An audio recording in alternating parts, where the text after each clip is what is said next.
তোমরা তো দেখেইছো, এইটা বাড়ির সামনে এই বৃষ্টিতে এই মাছটা আমি ধরেছি। তারপর দেখো মাছটা বড়মশাই দেখাচ্ছে এক হাতেরও থেকে বেশি। তো মাছটা তো এবার রান্না করতে হবে, খেতে হবে। মাছটাকে আর না হলেও 10 বারের উপর মারা হয়েছে, তবুও ভাই মরেনি। এত এত মানে জাহান মাছটা, আর সত্যি। তারপর আর কি, মাছটা কাটতে বসেছে বড়মশাই, আমরা কেউ কাটতে পারবো না সেই জন্য। আর আমাদের বাড়িতে শোল মাছ হলে একটু বেশিরভাগ শোল মাছের ঝাল টালের থেকে শোল মাছ ছোটো ছোটো করে কালিয়েই বেশি হয়। সেই জন্য কাটতে লেগেছিল 1 ঘন্টার ওপর, 1-1.5 ঘন্টার উপর। আর শোল মাছের একটু ছাল তুলতে হয়, ছাল তোলার চেষ্টা করেছিল, অনেকটা তুলতে পেরেছে, অনেকটা তুলতে পারেনি। কী আর করা যাবে, এই ছাল সমেতই রান্না করতে হবে, কালিয়ে একদম মাংসের মতো। ঠিক আছে, এবার এটাকে ধুতে মনে হয় লাগবে আরও আধা ঘন্টা।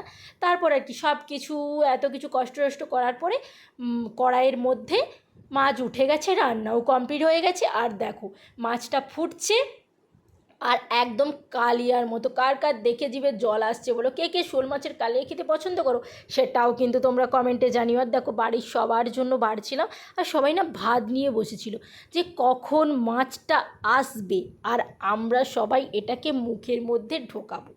ঠিক আছে, আর মাছের টেস্টটা এত এত সুন্দর ছিল। তারপর আর কি, রান্না তো আমাদের বাবাই করবে সব সময়ের মতো। আমরা সবাই মিলে খেতে বসে পড়লাম। আর মাছের টেস্টটা সত্যিই সত্যিই দারুণ ছিল। দেখো কার কার জিভে জল আসছে কমেন্টে কিন্তু জানিও। চলো আমরা টাটা খেয়ে নিই এখন।